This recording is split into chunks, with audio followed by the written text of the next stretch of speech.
네, 안녕하세요. 아이작월드TV의 아이작입니다. 오늘도 제 채널을 구독하고 시청해주시는 1330명의 구독자님들께 진심으로 감사드립니다. 오늘은 제가 예전부터 눈여겨보고 있는 정말 괜찮은 고배당 제약주를 하나 소개시켜드릴까 합니다. 바로 에브비라는 회사인데요. 제약주에 관심 있는 분들 아니라면 다소 생소하실 수도 있습니다. 사실 예전에 제가 포트폴리오 제약 섹터 투자 후보 중 존슨앤존슨과 에브비 둘을 놓고 엄청 고민 때리다가 결국 존슨앤존슨을 선택했었는데, 지금까지만 봤을 때 결과론적인 이야기이긴 하지만 에브비의 주가 상승이 훨씬 높았네요. 거기다 에브비가 배당률도 2배 가까이 높으니까 솔직히 선택에 조금 아쉬운 면이 없다고 하면 거짓말이겠죠. 에브비는 주력 제품인 휴미라의 대대적인 성공에 힘입어서 단연간 뛰어난 성장기를 맞았으나 미국과 유럽의 휴미라 경쟁이 치열해지고 특허 만료 등 향후 성장세에 대한 의문도 있지만 꾸준한 개발과 새로운 신약 발표를 앞두고 인상적인 성장세를 이어가려는 의지가 강한 회사라고 할 수 있습니다. 은근 국내에서는 생소할 수 있지만 에브비는 제약계에서 알아주는 세계적인 제약 대기업입니다. 시가총액은 1970억 달러로 흔히 말하는 메가캡 주식이 되기 코앞인 그런 회사죠. 메가캡이란 시가총액이 2천억 달러 이상의 회사를 말합니다. 에브비는 모 회사였던 에버 레버러토리스에서 분사된 후 2013년에 독립회사가 되었는데, 분사 이후 폭발적인 성장을 이루면서 이제 모 회사였던 에버과 비등한 자리에 오르게 되었습니다. 에브비는 의약품이라는 하나의 주요 사업 분야에 집중 투자 중이고 면역학, 종양학, 여성의 건강 등 몇 가지 주요 치료 분야에 중점을 두고 있는데요. 현재 450억 달러 이상의 연간 수익을 올리고 있는데, 에벗에서 분사한 이후 주력 제품인 휴미라 덕분에 이 정도 상승을 할 수 있었던 거죠. 휴미라는 다용도 약으로 전 세계에서 가장 많이 팔린 약인데, 현재 유럽에서 바이오 시밀러 경쟁도 있고, 여기서 바이오 시밀러란 오리지널 바이오 의약품의 특허가 끝난 뒤에 특허 종류에 맞춰서 본떠 만든 복제약을 말하는 겁니다. 휴미라가 2023년 미국에서 특허 보호를 잃게 되지만 에브비는 크고 다각화된 제품 포트폴리오를 가지고 있는 건강관리 분야의 거인인 건 변함이 없습니다. 에브비는 2월 3일에 4분기 실적을 발표했는데요. 분기별 139억 달러의 매출액은 전년 동기 대비 59%나 증가했는데, 이게 엘러건 인수빨이란 이야기도 있어요. 여기서 엘러건은 아일랜드의 보톡스 전문 제조업체로 19년에 에브비가 인수했었죠. 4분기 EPS는 32% 증가했고 한 해 동안 매출은 38% 증가한 반면 조정 EPS는 18% 증가한 10.56달러를 기록했습니다. 에브비는 2021년에 12.32달러에서 12.52달러 범위 내에서 주당 수익을 조정할 것을 요구하는 강력한 지침을 발표했는데요. 이러한 회사의 강력한 의지로 인해 조정된 EPS는 2021년까지 18% 증가할 것으로 예상됩니다. 물론 생각대로 다 잘 될 거란 보장은 없지만요. 잘 되면. 여튼 휴미라의 미국 특허 독점권이 2년 뒤 만료되는 상황에서도 앞으로 장기 성장세를 지속하겠다는 굳은 다짐 같은 걸로 보입니다.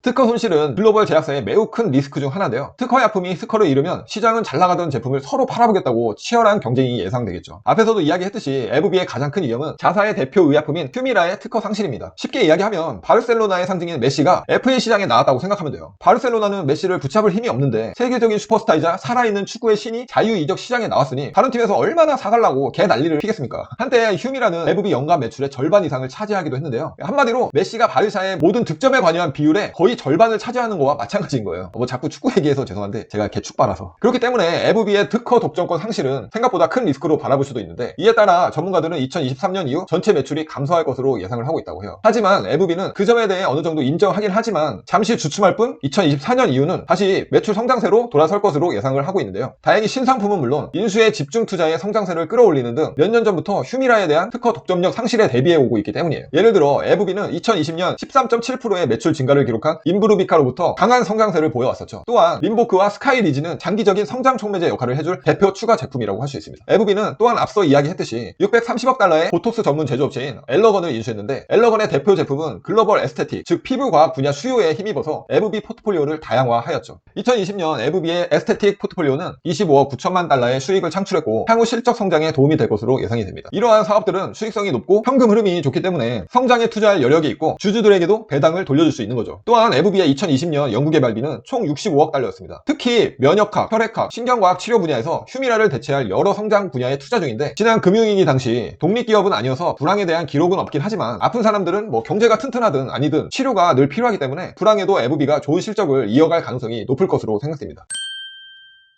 에브비는 앞서 말한 회사 방침의 중간 정도인 2021년 12.42달러의 조정된 EPS는 달성할 것으로 예상이 되는데요. 그리고 현재 퍼가 9 정도로 에브비는 S&P 500 지수보다 상당히 낮은 가치로 평가되고 있습니다. 이게 얼마나 낮냐면 요즘 웬만한 이름 좀 들어봤다 하는 기업들 퍼를 보시면 10 이하는 정말 찾기 힘들어요. 애플이나 구글 같은 기업은 30에서 40 이 정도 사이고, 테슬라는 심지어 퍼가 1000이 넘는 거 아시죠? FB에 대한 전문가들의 적정 펀은 10에서 11 정도인데 이것도 엘러간 인수로 인한 레버리지 증가로 인해 조금 낮춘 게 이 정도라고 합니다. 또 2026년까지 연간 3%의 수익 성장을 기대하고 있고 주식의 현재 배당 수익률은 4.7%입니다. 전문가들은 향후 5년간 총 연 9.8%의 수익률을 예상한다고 하니 뭐 매년 10%씩 5년이면 50%잖아요. 뭐 나쁘지 않은 수치 아닌가요? 이 정도면? FB는 제약 파이프라인과 성장 잠재력이 매우 강한 우수한 기업입니다. 초과 현금 흐름을 주식 매입과 배당 등을 통해 투자자에게 돌려주는 주주 친화적 기업이기도 하죠. FB는 미국과 유럽의 바이오시밀러 경쟁과 잃어버린 휴미라 판매량을 대체하는 데 중대한 문제에 직면해 있지만 다행히 막대한 연구개발 투자로 이에 대한 준비도 철저히 하고 있습니다. 이를 통해 FB의 성장을 그대로 유지할 대규모 신제품 포트폴리오를 만들었고 엘러건의 계획된 인수로 추가적인 성장을 창출할 수도 있을 것 같아요. 그래서 저는 현재 4.7%의 배당 수익률을 포함해서 연간 10% 이상의 수익률이 예상되는 가운데 FB가 장기 가치 투자자와 배당 투자자 두 마리 토끼를 잡기엔 충분히 매력 있는 회사라고 생각이 듭니다. 솔직히 최근 1년간 테슬라 같은 빅테크들이나 비트코인 같은 가상화폐 수익률이 몇백 프로씩 찍으니까 뭐 다들 무슨 주식 수익률에 대한 판타지 같은 게 생긴 것 같은데 솔직히 냉정하게 현실을 바라보셔야 돼요. 고수익 한 방을 노리다 한 방에 골로 가는 수가 있다는 걸 꼭 명심하시고 꾸준히 매년 10에서 20%의 수익률을 목표로 하고 물론 이것도 굉장히 높은 수익률이라고 생각하거든요. 저는 이렇게 차곡차곡 안정적으로 부를 늘려가는 투자를 하셨으면 합니다. 그럼 어쨌든 오늘 얘기는 여기까지 하겠고요. 저는 이만